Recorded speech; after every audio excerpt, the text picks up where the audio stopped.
All right. And sorry, guys, we have to get started with our next session. Feel free to email me if you have questions, david.musser@ed.gov. And we're going to be available after this session as well. I will. Greg may have somewhere better to be. But I love R2T4, and I'm going to stick around. So feel free to send me your questions, and I'll be happy to talk with you guys. So sorry we went a little bit over on the last session. And welcome to all the folks who are here for Advanced Concepts.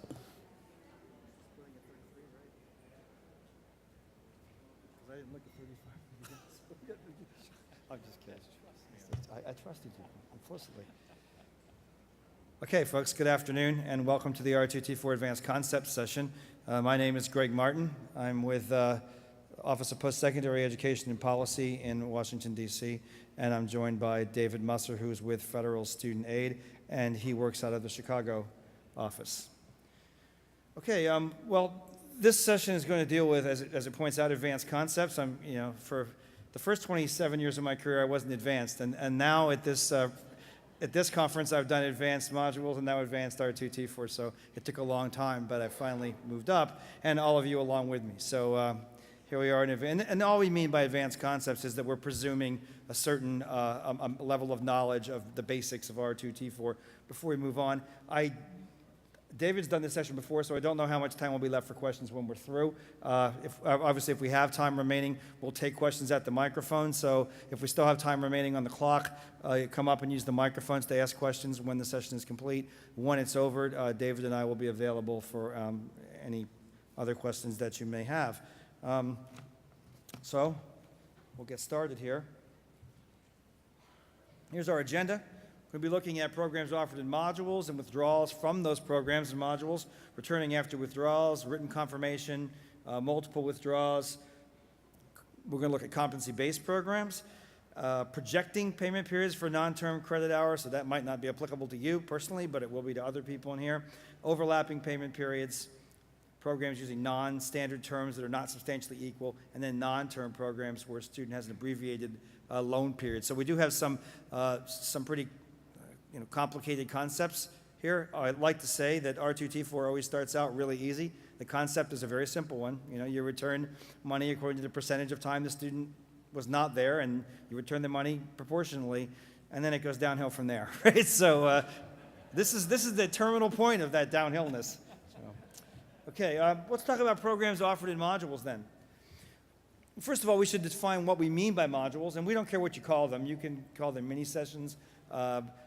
I heard a new one today, someone called them sub-sessions or sub-semesters or something. I hadn't heard that one yet, but it's still a module. A program offered in modules is a program in modules if a course or courses do not span the entire time of the payment period or period of enrollment. So if you are a standard term institution, semesters, then your payment period is necessarily your semester, for example, and any course that does not run the entire length of that semester is going to be a module. This includes any intersessions. If you offer an intersession, which is like a J term following the fall, which is attached to spring, the courses in that J term are necessarily a module within the spring's semester. I almost said nodule, sound like a medical condition, which is probably more appropriate for this presentation. Okay, so what about the determination of whether the program is offered in modules? It's made on a payment period by payment period basis or period of enrollment as appropriate. It's student specific. So one student might be enrolled only in classes that go the entire semester, like start August 30 through December 15.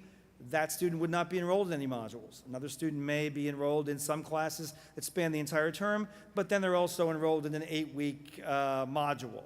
And then that an 8-week course, and that becomes a module. So, when we're looking at modules then, how do we determine if a student has withdrawn in a program using modules? And this comes from the handbook. Actually, I think we might have even had it in the preamble to the regs at one time, but it's sort of a flow chart that helps you to determine whether or not a student in a program offered in modules has withdrawn. And if you follow the steps, I always tell people this: if you look at this in terms of what is, not what you think should be, or that this doesn't make any consistent sense, or this doesn't seem to line up with that, if you leave all that aside and just let this wash over you, it generally works. And you reach certain conclusions. You might not like that conclusion, but it's the conclusion you reach from using the chart. So it's worked for me since 2010, right? So for 7 years. So let's take a look at this anyway. Step 1. So after beginning attendance in the period, did the student cease to attend or fail to begin attendance in a course he or she was scheduled to attend? So this is where we're starting, asking this basic question. If the answer is no, if the student didn't withdraw from anything, then obviously this student is not a withdrawal, so we can stop right there, right? If the answer is yes, and if you're looking at this chart, it's likely to be yes, right? We're going to step 2. So we already know that after the beginning, the student did cease to attend something or fail to attend in something subsequent. So now we're at step 2. And this is an important one. When the student ceased to attend or failed to begin attendance, was the student still attending any other courses? Ask yourself that question. So if the student withdrew from the courses offered over the semester, but was also enrolled in an 8-week module. When he withdrew from all those courses in the semester, was he or she still enrolled, still in attendance, rather, in that 8-week session? If the answer is yes, then following this, it's not a withdrawal, right? So we asked the first question, did the student withdraw from something? Yes, he withdrew from the courses that were being offered over the entire semester. Ask this next question, when he ceased to do that, was the student still attending any other courses? In my scenario, yes. He was still attending the coursework from the first 8-week module because we're still in that period of time. So in that case, then it wouldn't be a withdrawal. If the answer to this is no, go on to the final culminating step 3, right? Did the student confirm attendance in a course or module beginning later in the period? So he's withdrawn from something, or she's withdrawn for something, and he's not currently attending something else. So that would lead us to believe there was a withdrawal. But we've asked ourselves this question, did the student confirm attendance in a course or module in a later period? If the answer is yes, and we'll go into a little more detail on future slides, then this student is not a withdrawal because he or she has confirmed attendance in a future module. If the answer is no, it is a withdrawal, and we proceed. Any of you that know a lot about this or have studied this extensively know that there are things which may not seem to be fair.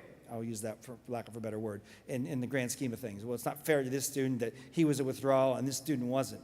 And I'm not here to argue that everything makes 100% sense and the way everybody would construct this.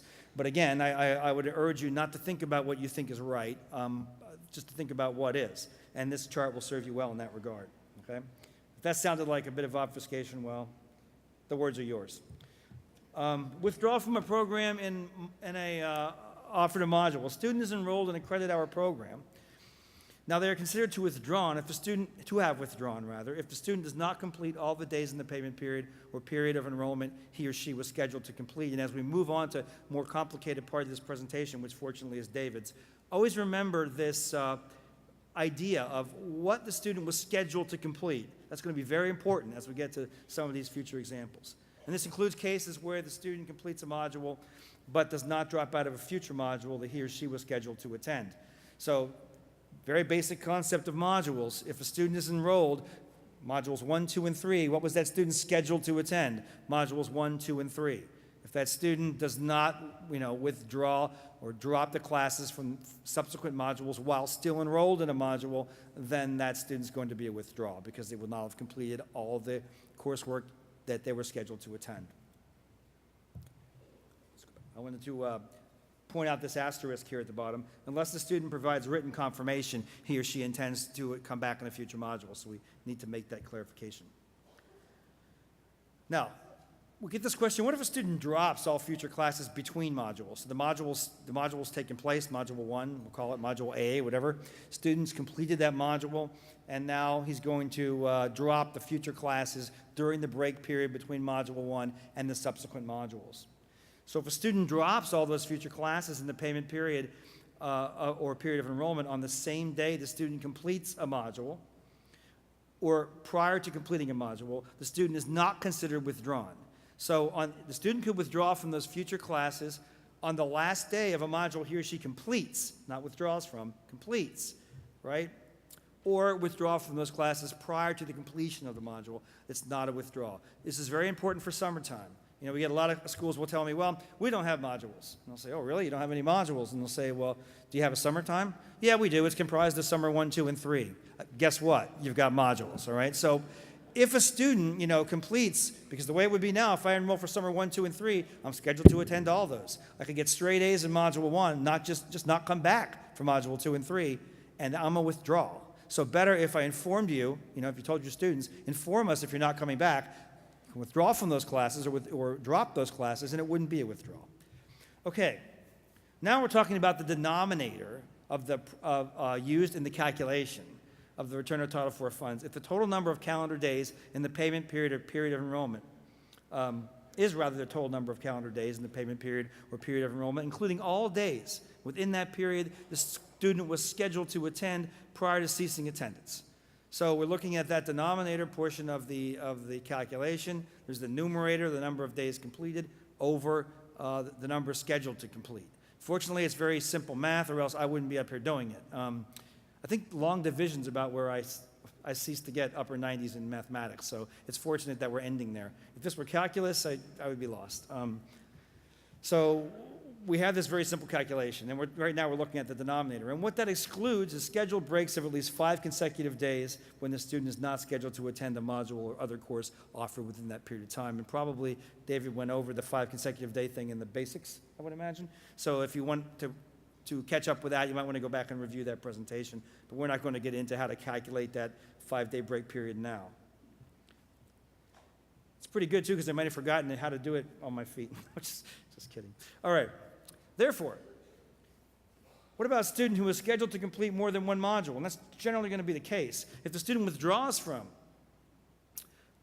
or completes a module and later drops all courses from future modules, note that the total number of days in that denominator are going to include all the days in the future module. Go back to my example for summer. The student was enrolled for summer 1, 2, and 3. The student completed module 1 and may have done very well in module 1, but just didn't come back for 2 and 3. Those were periods of time he was scheduled to complete, or scheduled to attend rather, and he didn't attend them. Therefore, if the student is gone, even though he completed that module 1, he did not complete modules he was scheduled to attend, therefore it is an R2T4. If the student drops the future modules prior to withdrawing, the total number of calendar days in the denominator will not include those future modules. So back in my example again, if during the summer 1 the student had withdrawn from the future modules, he would be okay. Also, if on the last day of the first module that he completed, he would have withdrawn from the classes in the subsequent modules. Here we have an example. Example 1, and we have John.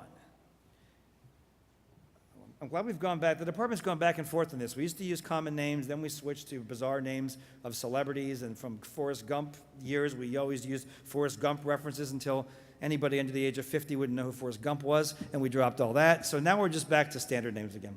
So John is scheduled for classes in modules 1 and 2. He completes module 1, so that's done, and we've shown here that he's completed module 1. He doesn't return from module 2. And he doesn't inform us that he's coming, he does not inform the school he's leaving. He just bolts. He's not saying anything. He never returns from module 2. He just completed and he's gone. So what do we have here? The student's considered withdrawn when he does not return from module 2. He hasn't given you any indication he's coming back, nor has he told you he's gone. He's just left. The denominator for his R2T4 calculation will include all the days in module 1 and module 2. Why is that? Going back to our initial slide, you have to look at what the student was scheduled to attend. In this case, he was scheduled to attend, or she was scheduled to attend, modules 1 and 2, and that did not occur. And the student did not withdraw from module 2 prior to the completion, or in this case, withdraw from module 1. So, an important point at the bottom here in this sub-bullet. Pell must be recalculated using only the classes attended in module 1, and only the recalculated amount is used in the R2T4 calculation. So you'll recall that for Pell Grant, you may not pay a student, let's put it this way, you may only pay a student at an enrollment status based on classes that the student has actually begun to support that enrollment status, right? So it would have been fine if you would have dispersed at the beginning based on the credits the student was to take in module 1 and module 2, but our student never took those credits in module 2, and therefore any of the credits in module 2 they no longer support the Pell Grant enrollment status. So even prior to doing the R2T4 calculation, you're going to have to go back and recalculate Pell based on the number of credits that student actually began, because that's all you can pay for. And then, once you get that calculation complete, you might have to recover some Pell prior to doing the R2T4 calculation. Then you go ahead with that R2T4 calculation. Let's move on to Tina. She is scheduled for classes in both modules 1 and 2. She's completed module 1, and she subsequently drops all of her courses in module 2 during the break. So this goes back to what we discussed earlier on a previous slide with the student dropping courses on the break. The student is considered withdrawn when she drops all the courses in module 2. The denominator of her R2T4 calculation is going to include all the days in modules 1 and 2. Why is that? Because when the student drops on the break, we consider that to be a drop and not completing all the coursework in the period of enrollment, or in this case would be the term payment period. So what do we have to do? Include modules 1 and 2. She would have had to have withdrawn from the classes in module 2 prior to her withdrawal from module 1. Or rather, her completion of module 1. She completed module 1, so she would have had to have withdrawn. She could have done that on the last day of module 1 because she did complete module 1. She could have done it previously, but the fact that she did it during the break makes her a withdrawal. Even though she completed module 1, she has not completed all the coursework that she was scheduled to attend, because we're still considering module 2 to be scheduled. Here we have Bill, and he's scheduled for classes in both modules 1 and 2. 3 weeks before the end of module 1, he drops all the courses in module 2. So now we have a student who, before the end of mod 1, has dropped everything in mod 2. He completes mod 1, bully for him. The student is considered to have completed the period. Why? Because at this point, he's no longer scheduled to be enrolled in any courses in module 2, or scheduled to attend courses in module 2, I should say. So he withdrew from the courses in module 2 prior to when he completed module 1, which is the right way to do it. Therefore, he is not a withdrawal. Now, again, we go back to this fairness issue. Some people might say, well, why are you penalizing the student who completed module 1 but just failed to withdraw from the courses before the completion of module 1?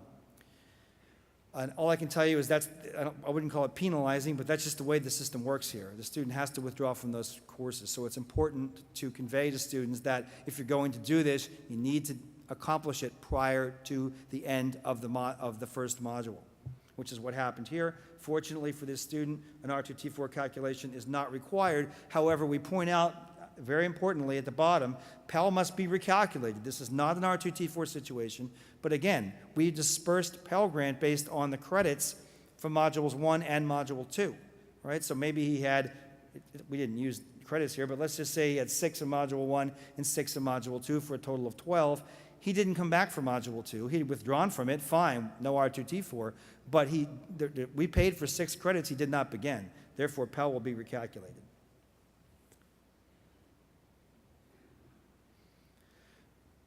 So if a withdrawn student, now we're talking about a student who has withdrawn, returns to school within the same payment period or period of enrollment for a term-based program offered in modules, the student is treated as though he or she did not cease attendance, and the school must undo the R2T4 calculation. So now we're talking about a student who withdrew from, say, module 1, but has returned in module 2 or module 3. At the point at which the student comes back, he or she is no longer considered to be a withdrawal, and therefore we're going to consider that the student never really ceased attendance, still enrolled, and we have to undo that R2T4 calculation that we were forced to do when, by all appearances, the student had withdrawn.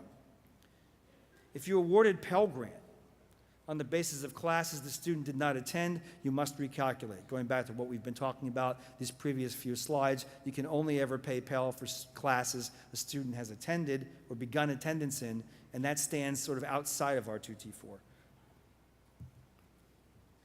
Here's a return after withdrawal example. And you'll note that, David put this session together, and what he cleverly did was they get more complicated as it goes on. It starts out easier, and in the end, it can catch up with it if you're not following along here. So if I get screwed up and crash and burn, you'll let me know, right? Now we have Anthony. And here's Anthony enrolled for 3 modules within a semester. Each of these is 35 days in length. And there's a week break between modules 1 and 2 and 2 and 3. He enrolls for 3 credits in mod 1, 6 credits in mod 2, 3 credits in Mod 3. So he's full-time, right? We're looking, remember, enrollment status is always for the payment period or period of enrollment. We have a standard term here comprised of 3 modules, so necessarily our payment period is the term, and we're looking at enrollment status for the term, not for the module. It is full-time. He receives $2,000 in Pell Grant funds and $3,500 indirect loan. So our student begins Module 1, but then on day 20 of this 35-day module, he decides to withdraw. So on the day that he withdraws, now he's not, this is very important, he didn't complete Module 1, did he? He's withdrawing from Module 1. He drops Modules 1 and 2 on the day that he withdraws. He did not drop Module 3, but he also does not actively confirm that he'll return. So he threw a lot of curves at you here, right? See what happens. Fortunately, there's a follow-up slide. Okay, so the first thing is, do we need to consider Anthony to be withdrawn? And the answer to that is yes, he is considered withdrawn. So first thing the school has to do, again, we're going back to Pell Grant. We can only pay the student for the number of credits he or she actually attended, that support the enrollment status. So because our student didn't come back, we have to adjust that Pell for the number of credits our student actually attended. So we're going to recalculate Anthony's Pell Grant to include only the credits in Module 1. Why? Because Module 1 is all that Anthony ever attended. And this calculation is going to result in a less than half-time enrollment status. So the school includes the less than half-time enrollment or less than half-time Pell disbursement in the R2T4 calculation. Remember, we've already gone back and prior to R2T4, recalculated the Pell. Now we're using that recalculated Pell amount in our R2T4 calculation. They return the $1,500 he's no longer eligible for because, why? He's less than half-time. So we're going to go ahead and return that, and the R2T4 calculation that we're now going to do requires that $2,000 of Anthony's direct loan be returned, and the school makes that return. Now, unexpectedly, and students will do this, so it really isn't all that unexpected, I guess, but we don't know what's going to happen. So Anthony now returns in Module 3. He didn't tell you he was going to do it, but he comes back. That's in the same payment period as Module 1. Remember, we had Mod 1, 2, and 3 comprising our payment period. What does the school have to do? Think back to our previous slide. He's now back. The school has to consider him not to be withdrawn and reinstate all the aid for which he was eligible. So we're going to disperse that $2,000 of loan funds that was returned under R2T4, correct? Because we're going to consider that the withdrawal never occurred. Even though it did occur and we sent it back, we're going to now redisperse. But Anthony still did not attend Module 2. So we can't include any Pell for courses in Module 2, can we? Because he wasn't there. So we're going to have to recalculate his Pell Grant enrollment status based now upon what he attended in Module 1 and what's in Module 3. So when we do that, his enrollment status is returned to half-time. So the school now doesn't get to redisperse the entire Pell Grant because that was predicated on full-time. They're dispersing a half-time Pell Grant, so additional $500 to make up the difference between less than half-time Pell and half-time Pell for a total of $1,000 for that semester. Plus, as we said earlier, they redisperse that direct loan. For programs offered in modules, a student is not considered to have withdrawn if the following are true. So I'm going to make a point of memorizing this so you'll know when a student did not withdraw. So for a standard term program, which probably most of you are, the institution obtains written confirmation that the student will return to attend a Title IV eligible course within the same payment period. So the student could say, withdrawing in Module 1, but I intend to return in Module 3. So since you have that intent to return, that student would not be a withdrawal. For non-term and non-standard term programs, the institution obtains written confirmation and the module he's expected to attend begins no later than 45 days after the end of the module in which he ceased attendance. So for non-term programs and non-standard term, you have that additional requirement that it be no more than 45 days. For term, just that he's returning to an eligible course within that term. What about this written confirmation? What's acceptable? Well, we say that an online confirmation of future attendance can constitute written confirmation if it's a timely, positive confirmation of future attendance and occurs after the withdrawal. So that would mean after the withdrawal, you have to get confirmation of attendance in a future module or future class. If they give you that, then you're okay. It can be done electronically. We also point out here that a student can revise the date of return to a later module if it's done so in writing after the time of withdrawal, but prior to the point of return. So the student could say, I'm going to return for module 3, but then decides, no, I'm actually going to return for module 4. As long as I give you that confirmation and it's before that module begins, you're okay. Now, what if you obtain written confirmation from the student that he's going to return or she's going to return, but they don't return as scheduled, right? At that point, the student is considered to have withdrawn from that payment period or period of enrollment. So, they've stopped attending, they've given you this future confirmation. During that time, you're okay. You do not consider the student to be withdrawn, but then they don't return when they say they're going to return. At that point, the student's a withdrawal. The student's withdrawal date and total number of calendar days in the period are the same as those that would have applied had the student not provided written confirmation of future attendance. So it doesn't come, you're going to go back and look at the number of calendar days in the period and the date of withdrawal as if he had never provided that confirmation of future attendance.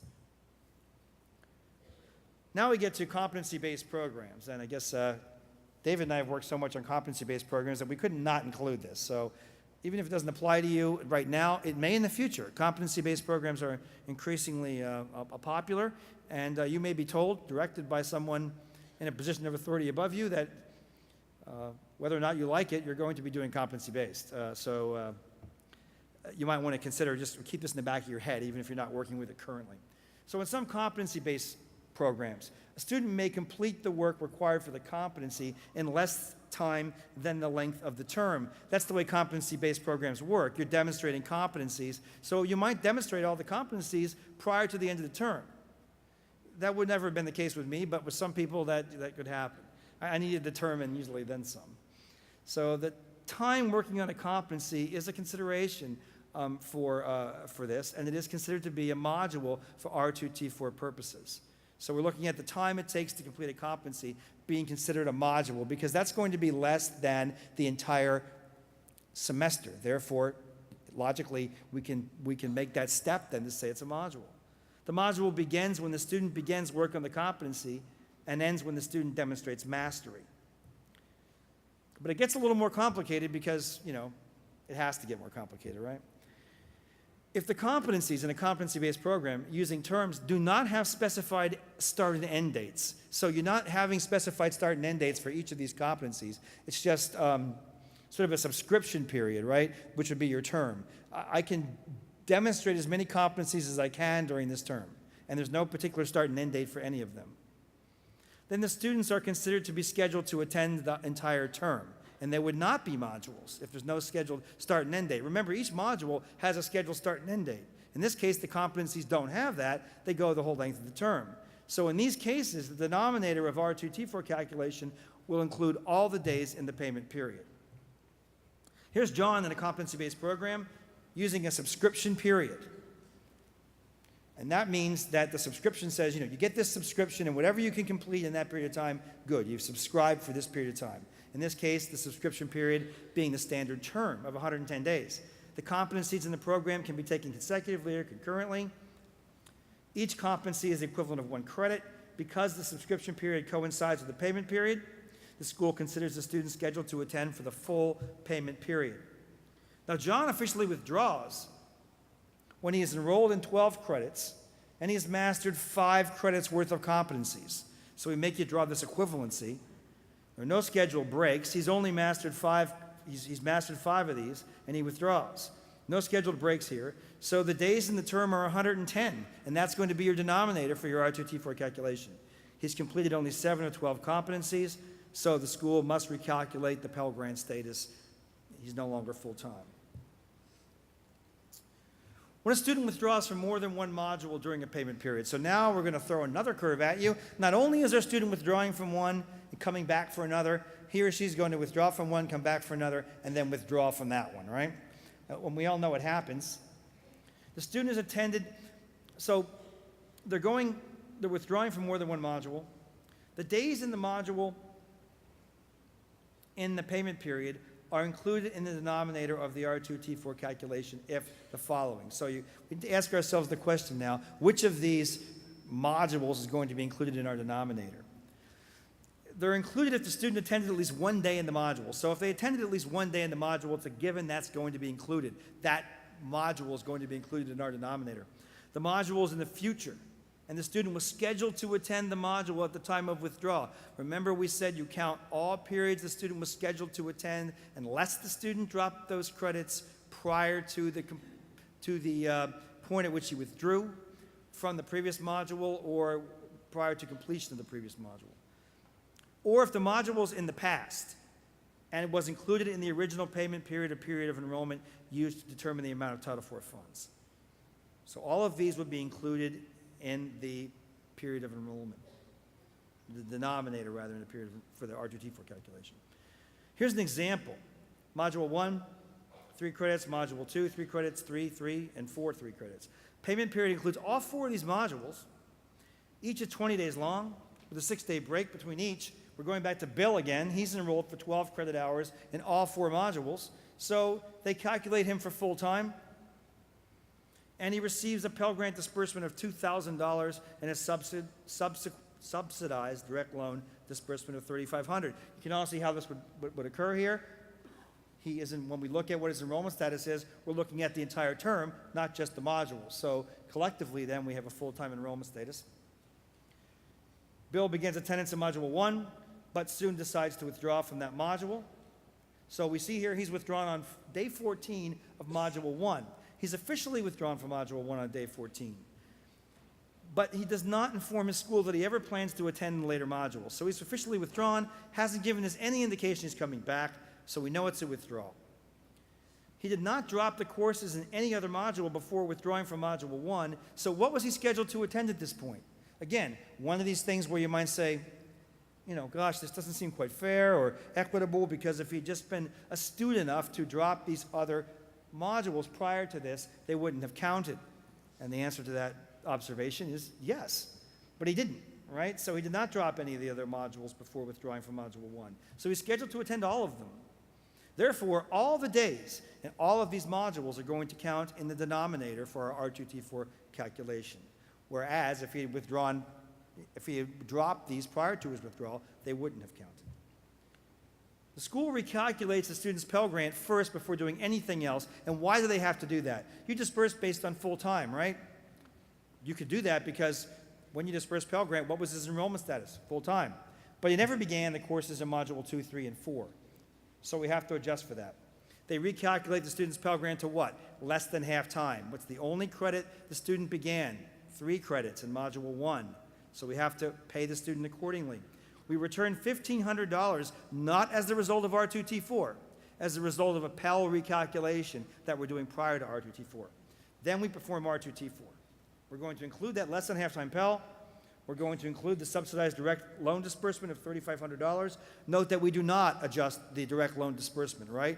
There's no rule with direct loan that says you recalculate a direct loan due to the fact that a student didn't begin all the courses in which on which you based enrollment status. When you originated that loan, the student was what? Full-time, correct? You did it based on full-time costs.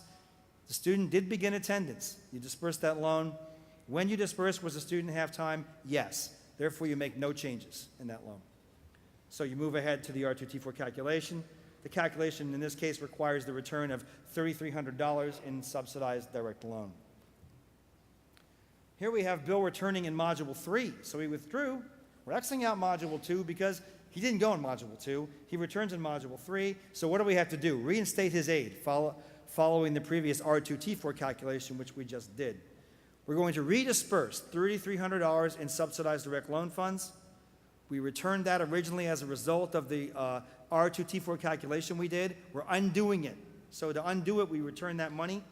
We're going to redisperse an additional $1,000 in Pell Grant funds because now the student, though no longer less than half-time Pell, is also not full-time either, right? And because we can only pay Pell for the courses the student has begun, we're going to have to recalculate that Pell yet one more time, and we're going to disperse an additional $1,000 to get that student to 3/4 time Pell. Now, Bill then decides he doesn't need his class in Module 4, right? So he's back from Module 3 but doesn't need Module 4. So he drops all the classes on day 2 of Module 3. So he's back, right? Now he's back. And now he's saying, well, I'm still in Module 3, so while I'm in Module 3, I'm dropping Module 4. So keep that in mind. Finally, Bill realizes, hey, I just don't have time for this anymore. I'm going to withdraw completely. So he drops out of his remaining classes in Module 3 on day 8 of that module. Prior to that, he's dropped the courses for Module 4. So bear all this in mind as we move to the answer page. This draws it out for you here. The school once again recalculates the Pell Grant because now the student's not going to go in Module 4, right? So we can't count the credits for Module 4. Neither can we count the credits for Module 2 because our student's not going to begin attendance in any of those. So we need to recalculate Pell yet one more time. And this time we returned $500 to the department. So we took some, gave some back, now we returned it, now we're giving it back again. So we went from full to less than half to 3/4 time, now back to half, right? And this student's probably driving you nuts at this point and you wish he would have never showed up, but you have to go back and do this, right? No choice. You return that money to the department prior to any calculation. The school includes the remaining $1,000 of Pell, which the student's now eligible for, and $3,500 in direct sub in our R2T4 calculation, which we now have to do because the student has withdrawn yet again. We know about what aid to include, but what we don't know, and we're going to find out, is what is in the numerator, what is in the denominator of the calculation. So, how many days to include in the denominator? So the school's going to use 60 days. And let's determine why. 20 for Module 1. Did the student start Module 1? Yes, he did. 20 days. 20 days in Module 2 because Module 2 was passed. Was it included in the original payment period? Yes, it was. Our student never withdrew from the classes in Module 2. Remember, he just withdrew from Module 1, and that was it. And when he had done that, he was scheduled to complete Module 2. And so we calculated originally based upon that. That 20 days counts. We're up to 40. Module 3, because our student did what? He came back in Module 3, correct? He attended at least one day. In fact, he attended 8 days in Module 3. We're counting that. We're up to 60. Why not 4? Because if you recall in the previous slide, when Bill came back in Module 3, prior to his withdrawal from that module, he dropped all the courses in the subsequent module, Module 4. Therefore, that period of time is no longer scheduled to be completed. That's why we use 60 days. And if you understand this, you really need to get a life doing something else. I think I'm at that point myself. Okay.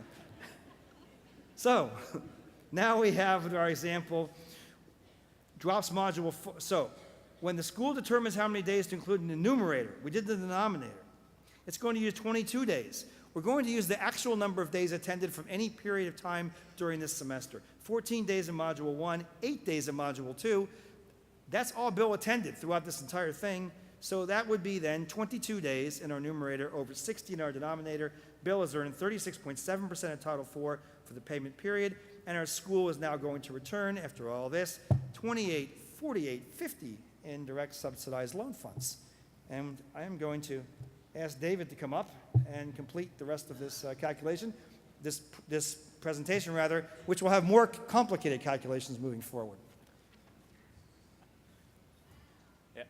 I feel like Greg deserves a round of applause for that example. He thinks that I designed this presentation to get more complicated, but that's not really how that worked. So thanks, guys.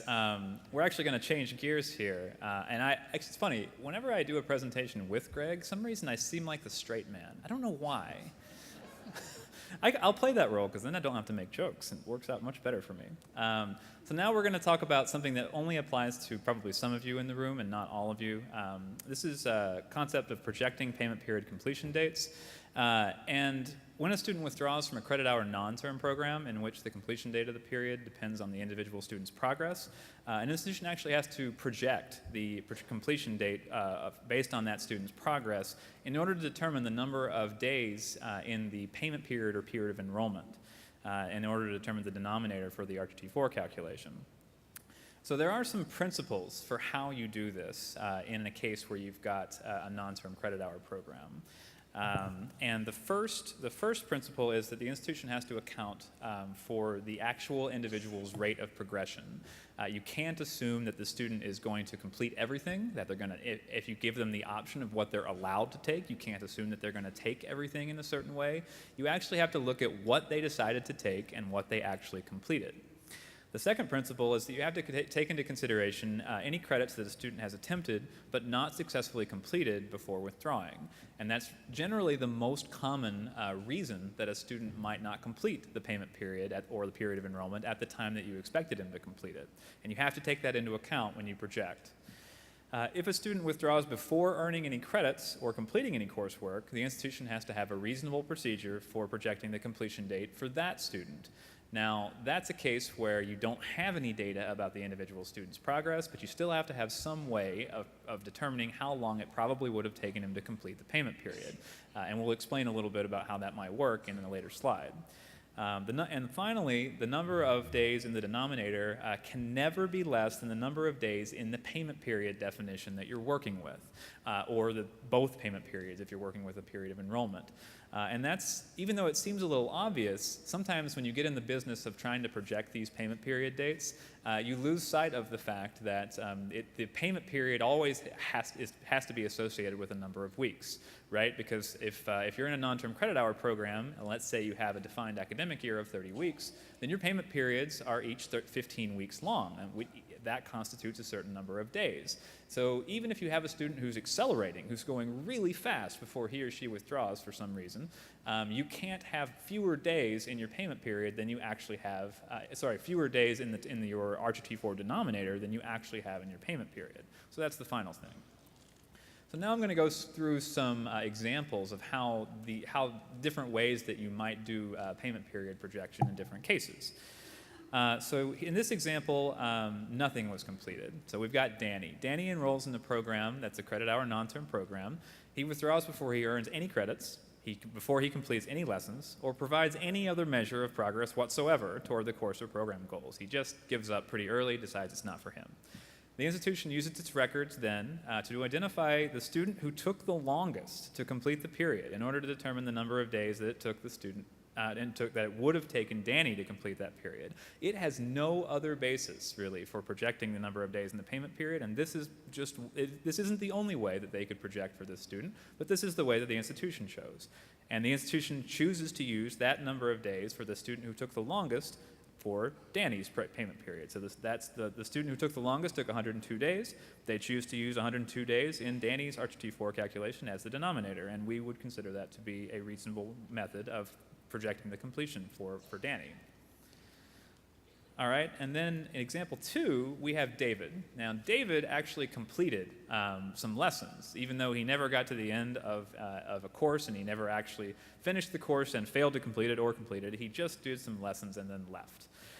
So in this case, David, the institution uses David's completed assignments as an interim measure of his progress. So he was doing pretty well in the first lessons that he was working on, and they actually compare it to information from their records about other students who have completed the same program to determine a projected end date for the payment period.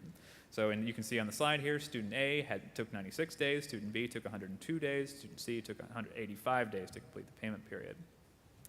And in this case, we've got the institution identifies those other students, and these other students completed the lessons that David completed in roughly the same time. The school determines the number of days it took each of those students to complete the period. They take an average of those numbers of days, and you can see the very simple average calculation. I'm also very bad at math, so this is all I can handle. And it results in 94.33 days, which they round down to 94 days. So 94 days are included in David's R2T4 calculation as the denominator, or the total number of days in the period.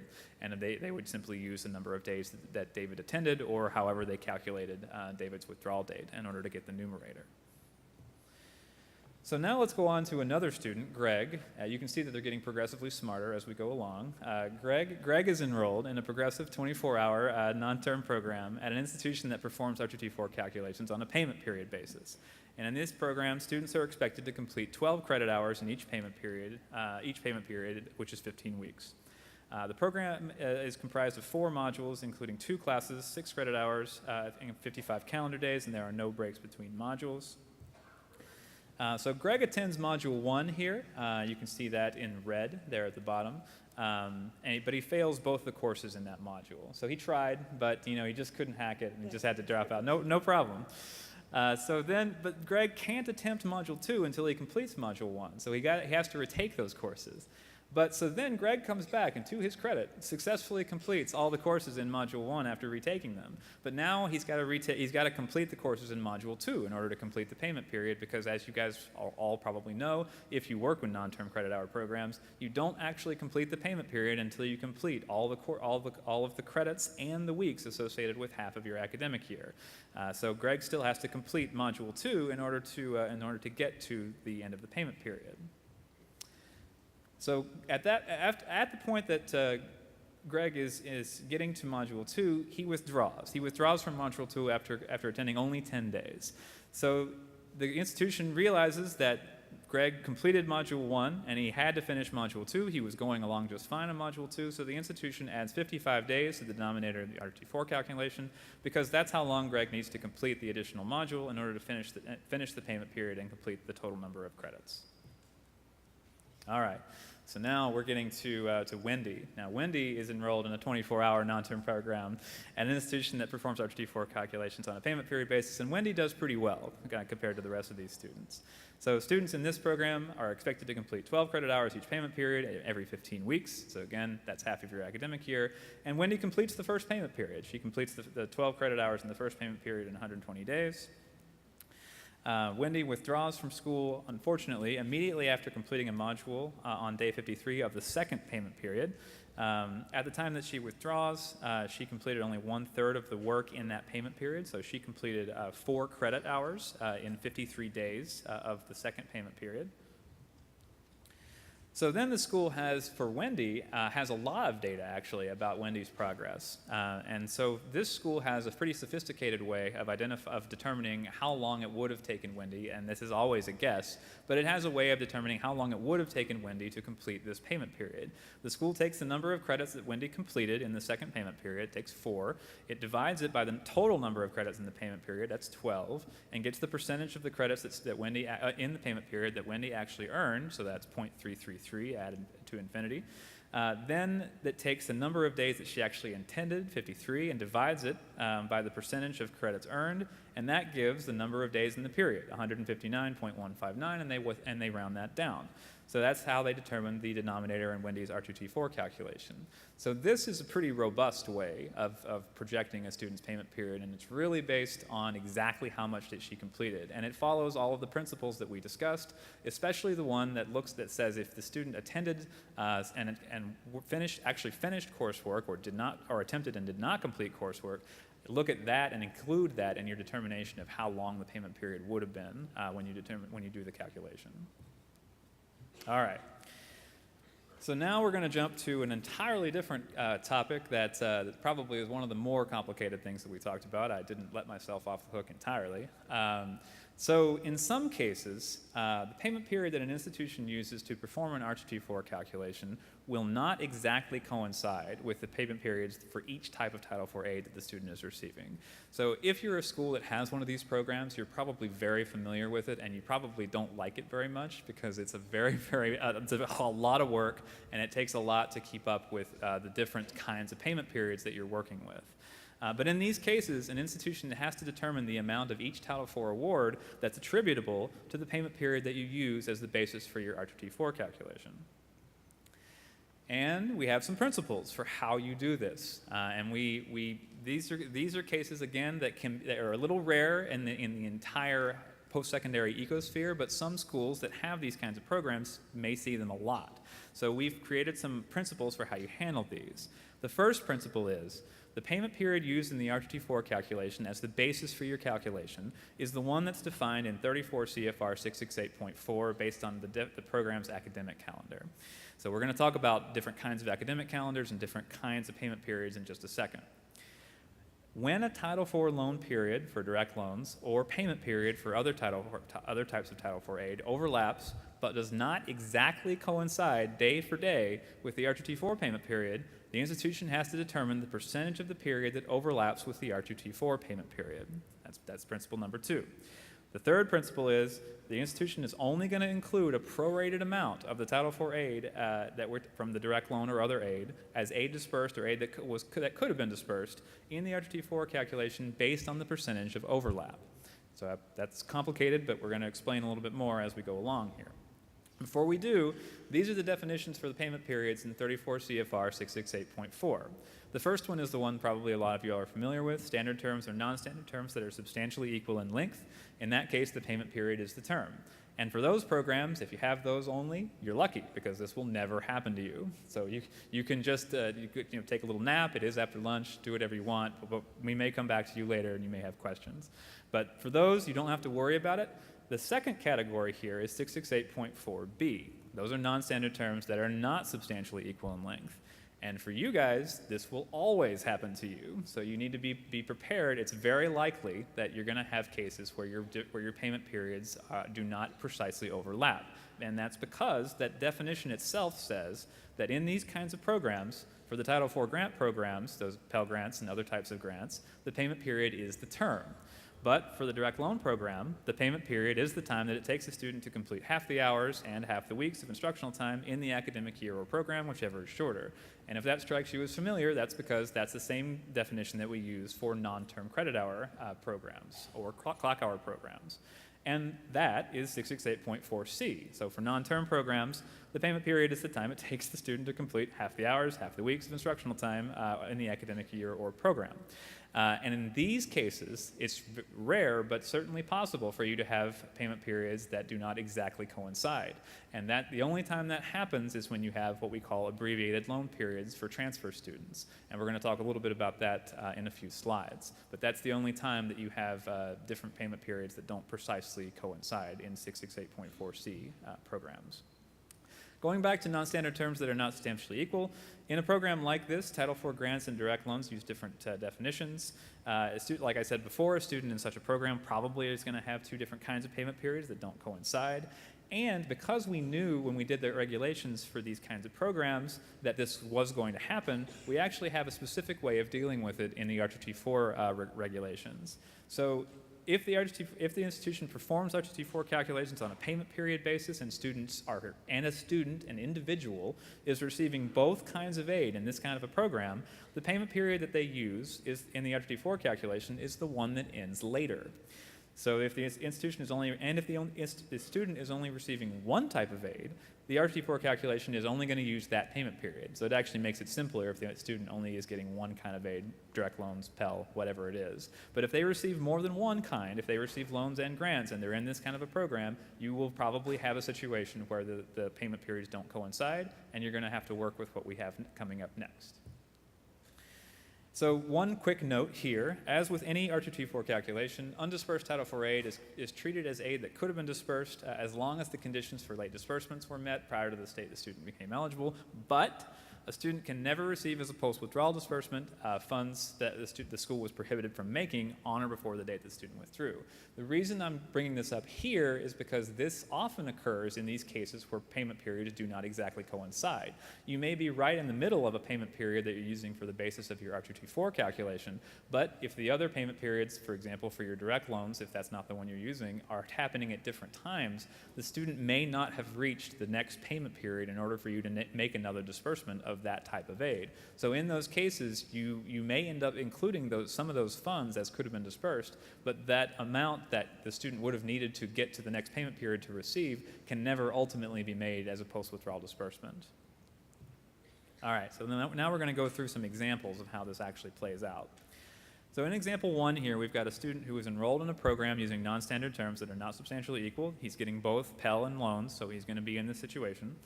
At the time that he withdraws, the payment period that would end later is the Pell Grant payment period, and you can see here it's in yellow on the slide.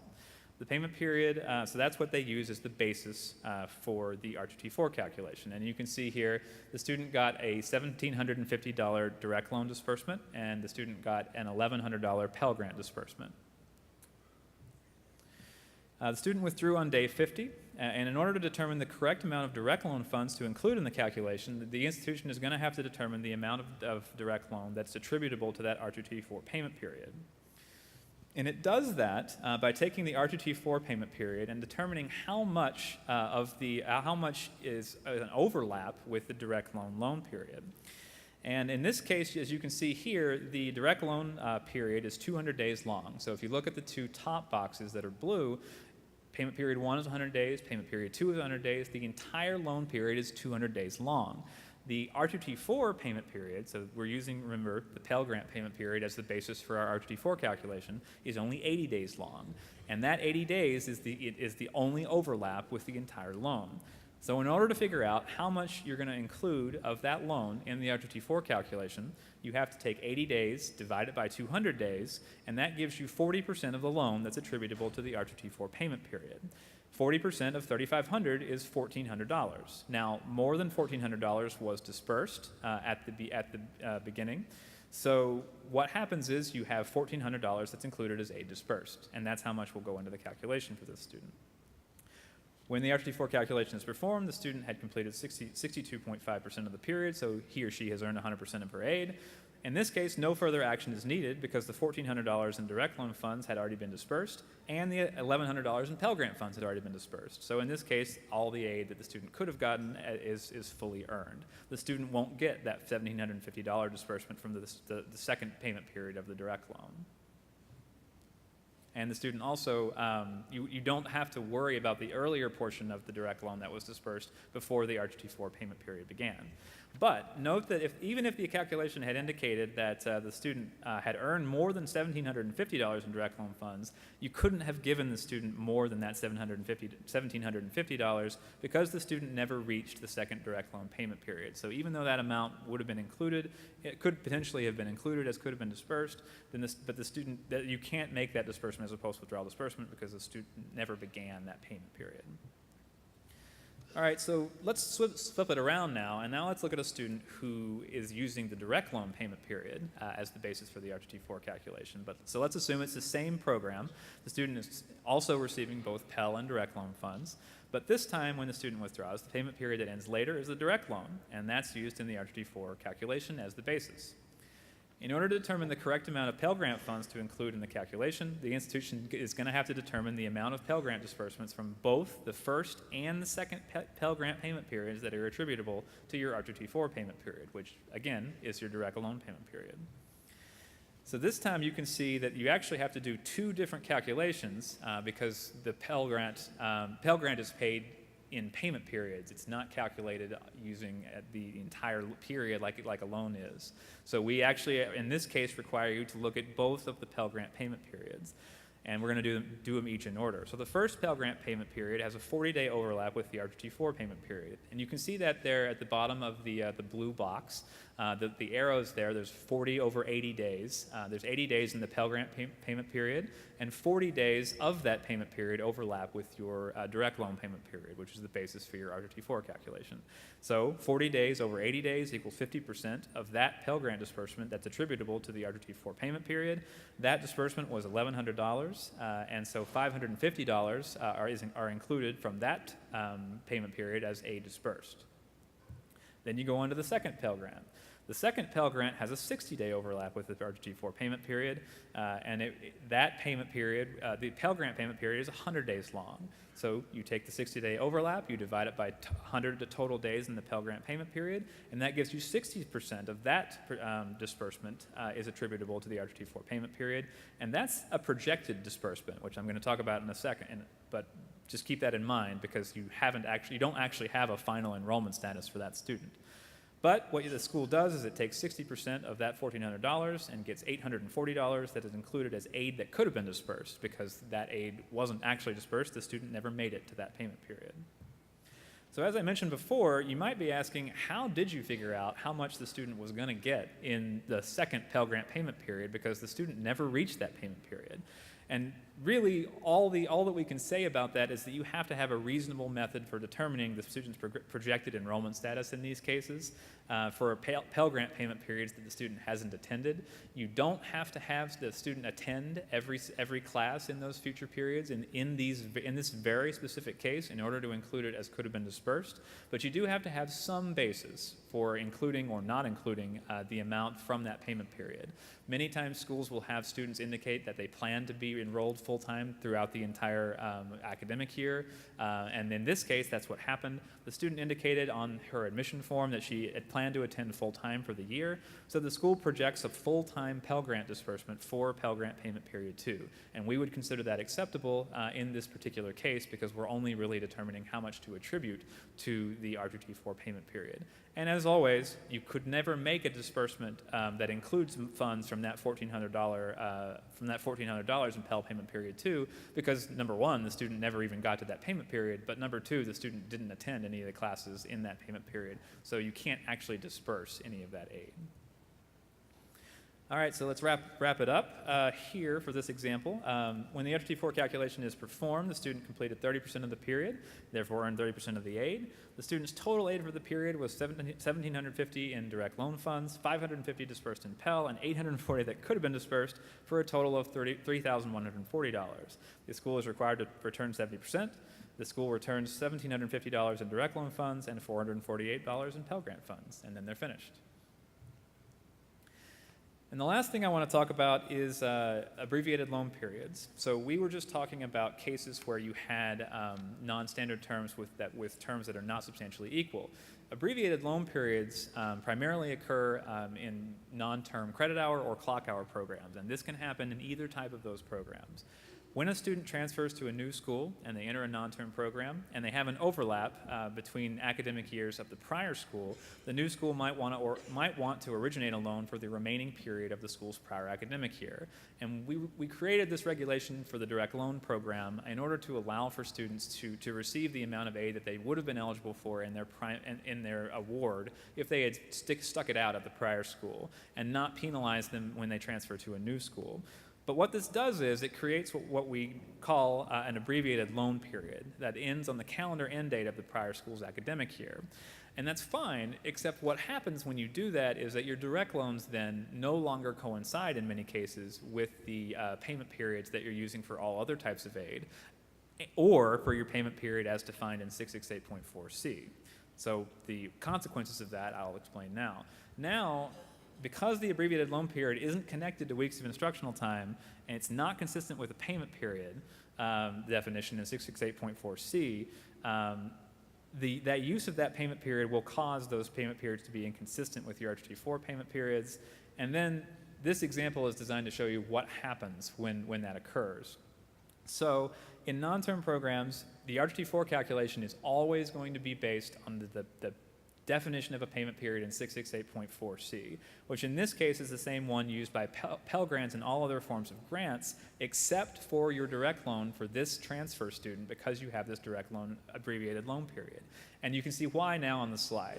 The direct loan abbreviated loan period is 85 days, and during the time that the student is attending for those 85 days, they're already in the middle of their RGT4 and Pell Grant payment period, so that's been going on for some time. Then, when they get to the end of that 85 days, the next direct loan is awarded, and the student has a new direct loan payment period that starts then. So in this case, you can see that if a student withdraws from payment period 1, all of the abbreviated loan, which was dispersed to the student, would be part of that payment period, would be included in that RGT4 calculation, but only a very small amount of that second loan that you dispersed, perhaps, would be included in the payment period in your RGT4 calculation because there's a very small overlap. In this case, it's only 20 over 210 days of that whole loan that's included, that's actually overlapping in your RGT4 payment period. And for that reason, your RGT4 calculation is only going to include the amount that you dispersed in that initial loan with the abbreviated loan period and the amount of the second loan that's attributable to the RGT4 payment period. And the attribution process would be exactly the same as what we showed you for the non-standard term programs. You're going to look at the amount that overlaps and divide it by the total number of days in the loan period.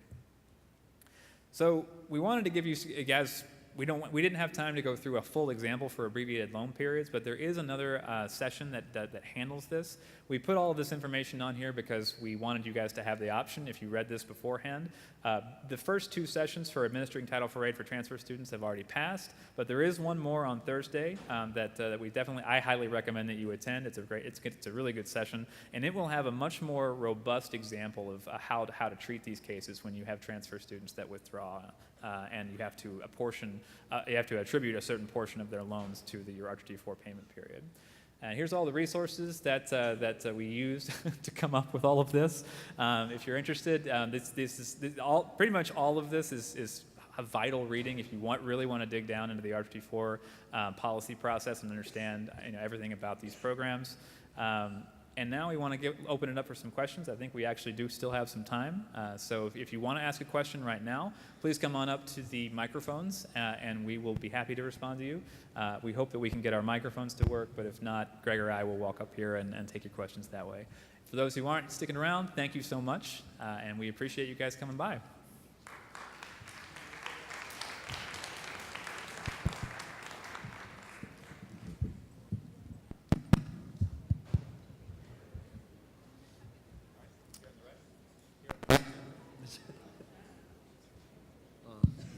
Testing. Yeah, mine was. Yours should work too.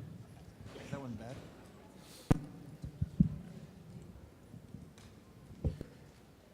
Okay, you on the right? I think there was a small error at the end of his part. Okay. It talked about how there was enrollment in modules 1 and 2, and I think there was actually enrollment in modules 1 and 3. I just wanted to point it out for you. Yeah, it was module 1 and 3. Yeah, it was only 1 and 3. So thank you. Yeah, we'll make that change. On the left. Hi.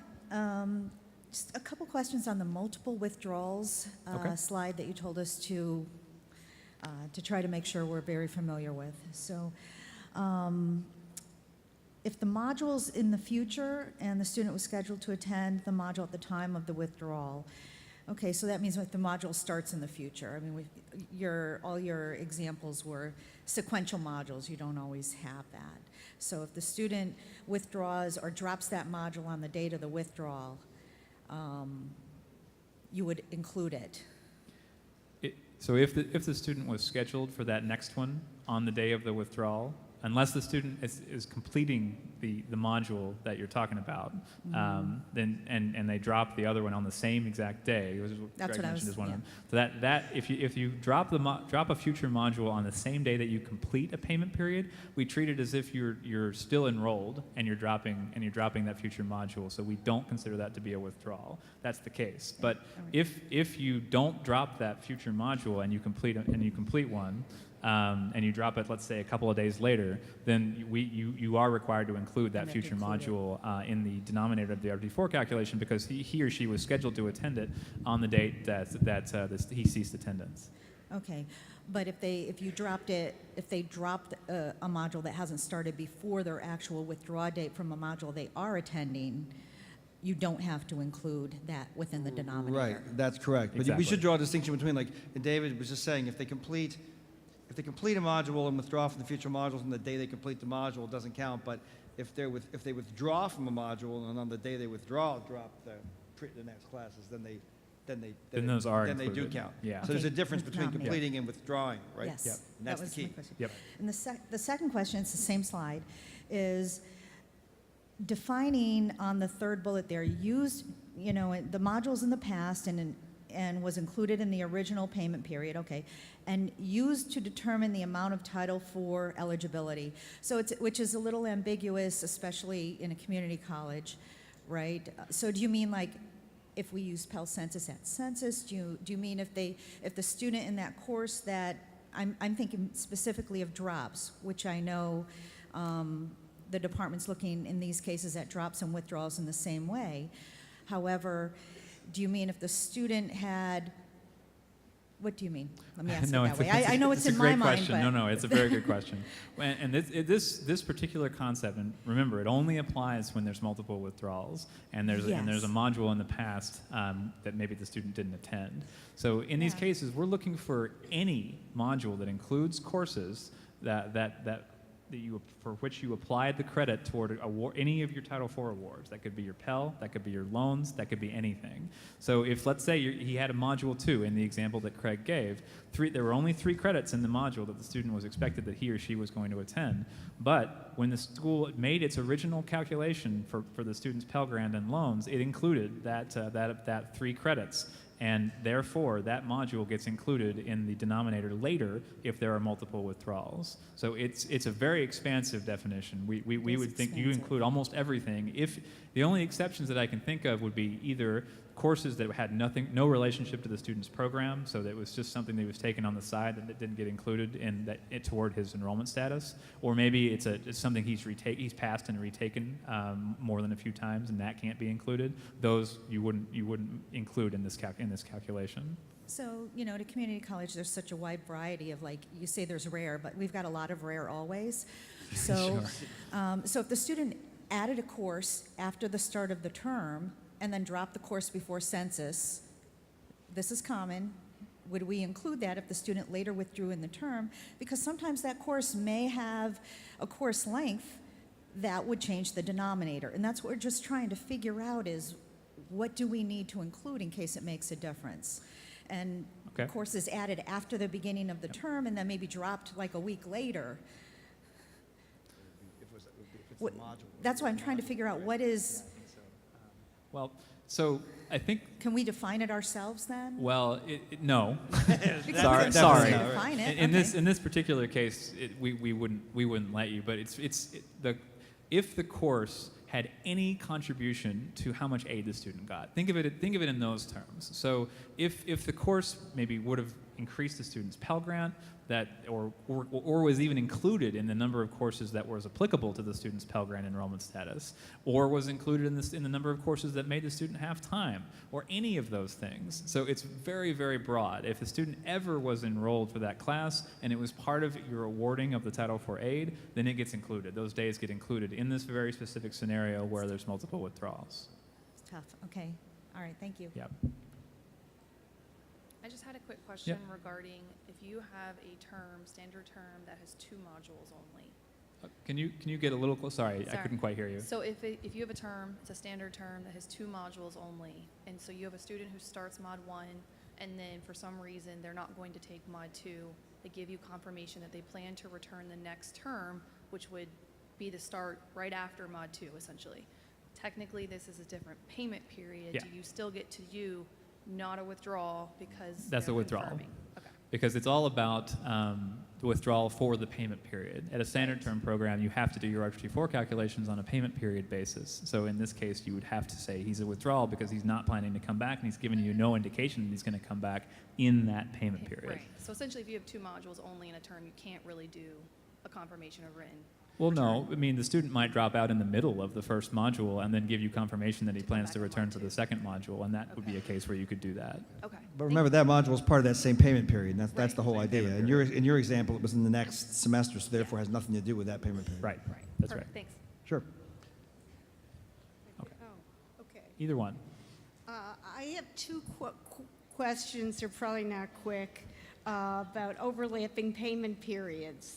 I've been going back and forth with someone else at the department about this very issue. In the first example, part of the payment period that overlaps the loan period is in the second payment period. Why isn't that little portion aid that could have been dispersed? Why aren't you proportioning each loan payment period? I don't, which, Let me actually go and see if I can pull up the yeah, slides let's so pull that up the everybody can example, see let's pull it. up the slide. That's what I'm- I think you're talking about this one? yes. Okay. So, and this is a case where we're using the Pell Grant payment period as the basis for the calculation, Right. and we're looking at the loan period. Right.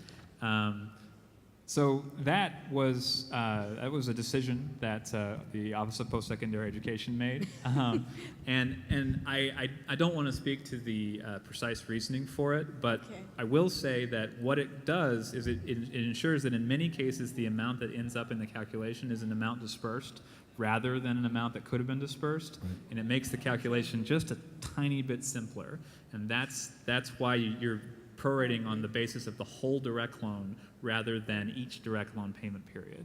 But that is a concept that we have tried to be, I hope we have been consistent about, is that when you do this attribution and you're attributing a direct loan, it's always based on the loan period, not based on the direct loan payment periods, unlike other types of Title IV aid. I think the handbook is a little different, but maybe it'll change soon. I don't know. Well, we have an example of this in the handbook. I know. It's about this topic. Right. So if you have something that is inconsistent, let me know, and we'll Okay. take a look at that and try to get it fixed. The second related to example 2, if the student had not not attended all the courses in the first Pell payment period, do you first recalculate Yes. your Pell? Yes. Okay. Yep. So in that case, you would, because the student is actually in that payment period, and Right. you know exactly how much, because ultimately you're going to have to reduce the amount of the Right. disbursement in that payment period, Right. and you can't include in your RT4 calculation more aid than was actually dispersed. So you're projecting what they could have sat in, but not.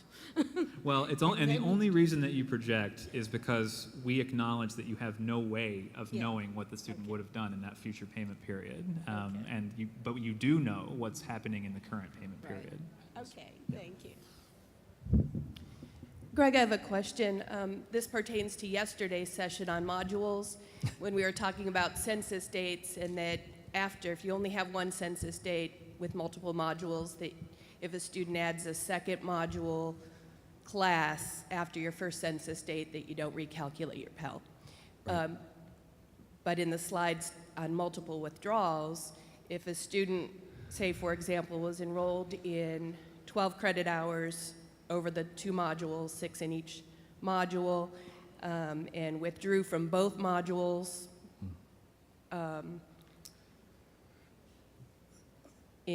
didn't confirm they were coming back after the census date in Module 1, and then shows up and wants to get back into that Module 2, we have to go back and put the Pell back on? Well, yeah, what we were doing here, what David was showing these examples is irrespective of recalculation date. All these examples here showed instances where a student, and the ones we show where a student attended one module, withdrew, and then come back, and then was intended to go to like modules 1, 2, and 3, and 4, but went to 1 and withdrew, and then came back in 4. We showed a mandatory Pell recalculation, which sits outside any type of recalculation policy, which simply is a student needs to begin every course for which you're paying them. In Right. these instances, the student didn't begin those courses. So irrespective of your Pell recalculation policy, what David was showing is you had to go back and recalc that Pell prior to doing the calculation. Right. Where a student comes back in a subsequent module, you're showing that you're restoring the aid. In his examples, we had paid for 12 credit hours, so that was our initial calculation. So now David didn't show any recalculation date coming into play here. Yeah, I could have, but then that would have made it expositionally more complex, and I decided not to do that. But it is that complex for folks where you have recalculation dates, because you might not be able to bring the aid all the way up to the total number of courses that the student actually ended up attending if you have a census date in that later module, and the student is only going to be enrolled for a smaller number of courses in that later module. Because remember, you got to look back from that last recalc date to see any activity that occurred prior to that. Does it have to be the same classes that they're coming back in? It can No. be No. different ones? No, Okay, thank you. we didn't go that far. We gave you that. Yeah. She was ahead, so she could ask her question. On the right? All right, Greg's presentation. So, let me just explain. We have always 12-week terms, 2 6-week modules. Is it a quarter? A standard quarter, 12-week quarter? Yes. Okay. Quarter credit hours, right? No. Well, then that's a non-standard term. If you've got semester hours in a 12-week module, that's a non-standard term of 12 weeks. Okay, so Right. then so my question was this. If a student a student could have a 12-week course in that term, and they could have 6-week courses and 6-week courses in the second half, okay? If a student had all 6-week courses first, withdrew, on the last day of the module, or the block, we call it, and did not attend the next set of classes. So now the student is maybe half-time instead of full-time. I do still have to do an R2T4 because I have a non-standard term. I mean, my question is, do I have, I thought you said you don't have to do an R2T4 because the student withdrew from the second module. No, he would have had to have dropped the class, or withdrawn from the classes in the subsequent module. If he's a withdrawal now, we're saying he didn't complete the first module, he withdrew from the first module. So if he hadn't dropped the courses from the subsequent module prior to that withdrawal, then you would have to count the number of days in the second module in the denominator. If prior to his withdrawal he had dropped or withdrawn from the courses in the second module, then you wouldn't have to count them. And that doesn't make any difference whether it's a standard term or a non-standard in that Even though situation. they haven't reached the 60% point of the term? It doesn't make, well, it And I doesn't, don't have to at go that on. point, the 60% doesn't come in. You're looking at what the denominator is going to be. We haven't even done the calculation yet. Should the denominator be the entire number of days inclusive of both modules or just the one module? It depends on when the student dropped the classes from the subsequent module. Really, that determination of how long your payment period is has to be your first step before you Exactly. can figure out whether the student has actually earned 60%, therefore earning 100% for the period. Does that make sense? Or No, what, I don't know, what in particular are you caught up on? So your student withdrew, in your scenario that you gave me, I'll just repeat that. The student didn't drop the classes for the subsequent module until the day he withdrew, and you said withdrew from the first module. I mean, rather, didn't complete that module, was withdrawing from that module. So on that day, he withdraws, and he's not dropped the classes for the second module prior to that point. So he is a withdrawal, and then we have to look at the number of days in the denominator, which is going to include both modules. okay, no, what I'm saying is he did withdraw Right. at the end of the first module, Yes, okay? And never began the second. Yes. Not intending to begin the second. correct. So, but originally he was scheduled to complete both modules, right? Yes, correct. That in that case, then both count. What I'm saying is, in order for them not to count, he would have had to have withdrawn from the classes in the second module prior to the day he withdrew from the from the first. Does that make sense now? Yes, it Okay. does. So I would still do an R2T4? Yes, you Yes. would. I would, okay. Yes. Okay, thank you. Hi, so my question is regarding the bill that was introduced earlier this month. I believe it's called the College Completion and Success Act. And for those not familiar, basically what it's saying is that the proposed bill is asking to shift the primary burden of repaying an earned aid from the student to the colleges, and saying that student could be asked to repay about 10% of it, and the college eats the 90%. And I was wondering what the FSA is doing about that, if you guys know any information. Is this a bill that hasn't become law yet? Not yet, no. It was proposed by a representative from Minnesota. Yeah, so we haven't really had discussions about it at this point, and we can't really speak to a bill that really isn't law at this point. We really can't say anything until unless it would become law. I mean, same with any proposal. There's lots of proposals being knocked around now in advance of an HEA reauthorization at some point. So, in fact, there are so many that if we considered everything that was put out there, we'd probably go crazy. So, I mean, I don't know how, we have to look at what, if it actually became law, what it would, I mean, I would point out, though, that currently the primary responsibility for returning funds under R2T4 already rests with the school. Remember, you have to, the school and the students share the responsibility, with the primary responsibility being the schools to return funds. So I don't know what the bill says, but I would posit that it's already the primary responsibility of the institution. I would agree. All right, thanks. Sure. Sure. Yeah, if you want to, when we're done with the session. I think we're at time, actually. So, yeah, thank you all. If you'd like to ask further questions, we have a few more minutes. You can come on up. Sure. I have a student in 2 8-week. We can take this last question. Go ahead. Yeah, go ahead. I'm sorry. No, go ahead. 2 8-week modules. Right? Completes Mod 1, has passing grades, doesn't start Mod 2, so I know it's an R2T4. Last day of attendance is a week prior to the end of Mod 1. So that's what I use, right, even though they got passing grades for Mod 1. Well, they mean they stopped attending Mod 1, but Usually we said if well- you got passing. Well, wait. What are you required to take attendance or not? Yes. Well, in that case. Then it's the last day of then it's attendance. Then it's the last Yep. day of Okay. attendance, right? That's If you're what I not, if thought. you weren't required to take attendance, then I think we would allow the completion Completion date of the module. of the module to Okay. be used. But if you're Okay. required to take attendance, it's always the last day of last day. attendance. Okay, so then if the student completed Module 1 and didn't start Mod 2, we recalc Pell, but also campus-based aid, correct? I mean, you always Yes, recalc you'd have to campus- recalc Yes, that's campus-based right. aid. Actually, that's a really good point. I mean, we didn't mention it in Yeah, I the get slides, but confused in 'cause it never those got in those mentioned. cases, you do have to look at your cost of attendance for campus-based aid and look at whether that impacts the amount of the awards that you provided. Okay, then That it doesn't always affect anything, but it is something you have to review when this recalc, occurs. okay. Yep. Yes. And then if they drop Mod 1, say they're going to start Mod 2, withdraw from Mod 2, which we get, then we also have to do a hand calculation, correct? I don't know any other way around that because the last day of attendance, like if they only went to 14 days in Mod 1 of 56 days, withdrew, say I'm going to come to Mod 2, start Mod 2 of 56 days, in 14 days drop, there's only 28 days they've completed, and I don't know any way around but a hand calculation. Are you referring to the Our RT4 on the web, our Yeah. software? Yes. Yeah, ours Okay, wouldn't do that. I believe, and I'm not 100% sure, but I believe that you are correct. Yeah, That you is- are correct. That the software Okay. does not Okay. do that. I used to yeah. train with that software, and it's not Yeah. We- sophisticated it- enough to do that. Okay. It has all not right. been updated to perform I just wanna make sure I wasn't missing calculations in something. these very, very specific circumstances. Okay. So unfortunately, you And would don't need look to for it use to be some other updated method. anytime soon. So. Okay, That would thank cost a you. lot of money that we probably don't have. Thanks, everybody. Thanks, everyone.